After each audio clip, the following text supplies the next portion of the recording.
How's everybody doing today?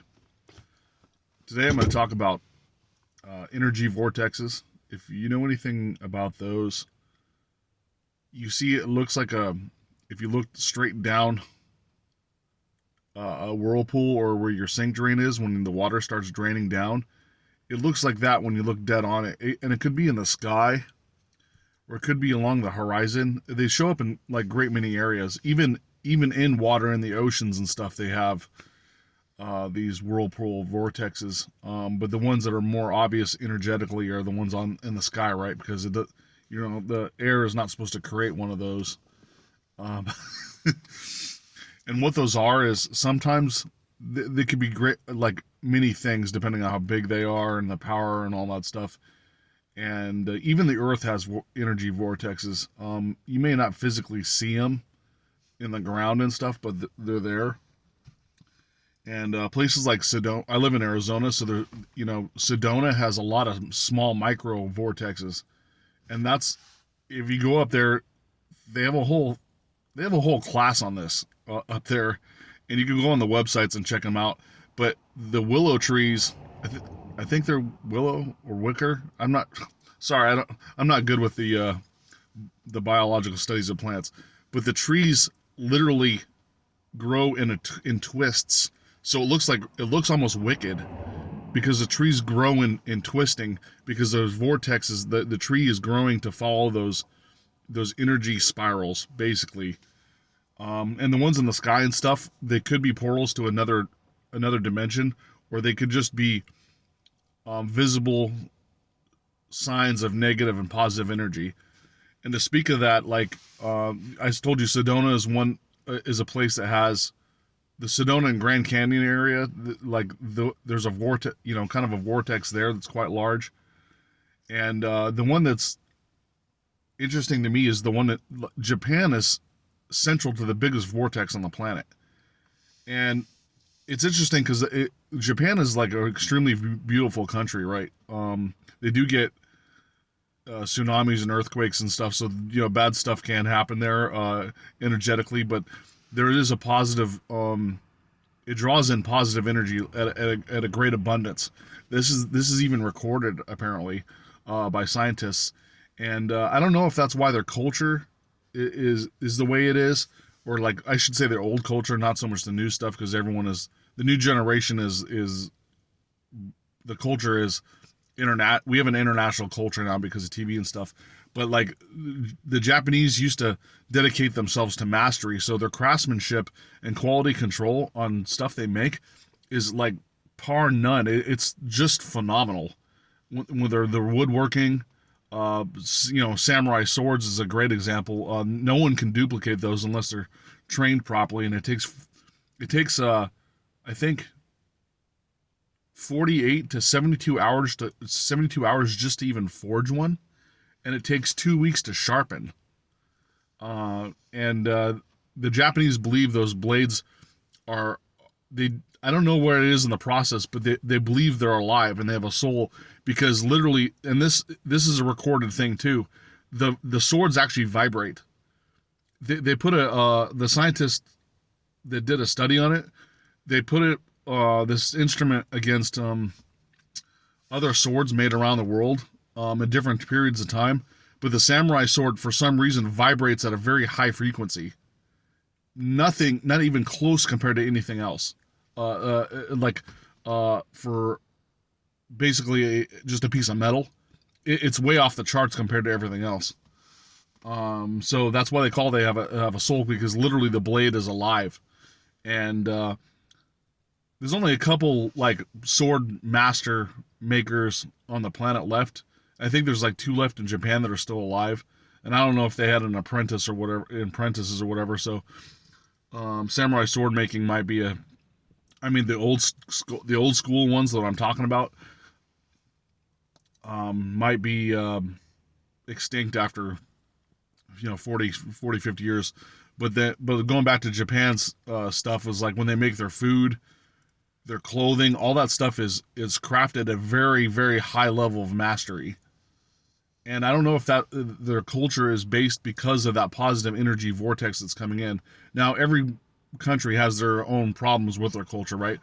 And Japan definitely does. And matter of fact, they're, right now they're struggling with a birth rate problem. There's not a lot of Japanese men and women getting married. The international foreigners that move there are, but they were talking about the Japanese population itself is down. So I mean, they definitely do have their problems. I'm just saying, for throughout history, the Japanese have made some fantastic stuff, and they even put their quality control into their automobiles. I wouldn't say their stuff today, but like maybe the motorcycle industry is still the same, but their engineering and stuff for the cars before, like 20 years ago, was phenomenal, and that's why they lasted a long time. But now every industry is corrupted now, so that's why they're not doing as good as they did before. But anyways, getting off Japan, we're going to talk about more of vortexes again. So things can enter and exit out of these vortexes. Now, esoterically, it could be spirits, demons, and stuff like that, and people have seen them walking in and out of there, and they're trying they're trying to make like human made portals with a certain project and all that stuff. But like I said, I don't really talk about too much about the conspiracy stuff. I keep that off my channel. But the vortexes is just massive flows of energy is basically what they are, and you can visibly see them. What else? What else am I going to talk about here? Sorry, I had to look at something really fast and drink coffee.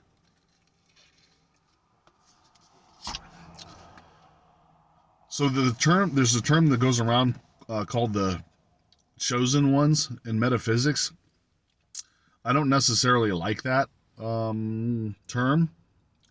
It's very prophetic. Like I don't believe in prophets. I believe we're all, the majority of us are here to try to have a spiritual journey, and if you don't have one in this lifetime, your soul's going to recycle into your body in the next life, down the road to try again, or experience again. So the chosen one is prophetic, and I don't care for it. Now, were there people that were born with some spiritual insight, and even maybe I had something very early on in my life? Yes, a lot of us are on different levels of our spiritual journey, right? But to use the term chosen one, I don't really care for it, because we're all here. We're all here as co-creators, infinite spiritual beings having a temporary human experience.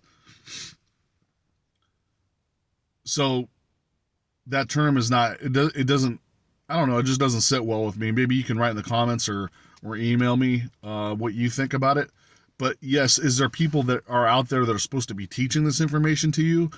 Maybe like me or somebody else. Yeah, but that doesn't mean you're chosen. There's no such thing as a guru. There's no such thing as a chosen one. We're all here on a spiritual journey, and we're all heading towards, aiming for that mastery. So there's no specific person that's more, someone could be more enlightened than the other, but that's just where they are in their journey, and it doesn't to me, it doesn't matter. We should all be teaching each other this stuff.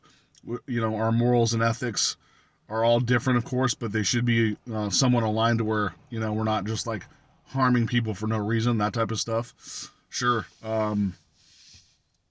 But I just wanted to get it out there, because I've been seeing it a lot the past couple of years on metaphysics and spiritual channels when they talk about chosen ones, and just know that there's spiritual people out there like yourself or like me that term doesn't sit well.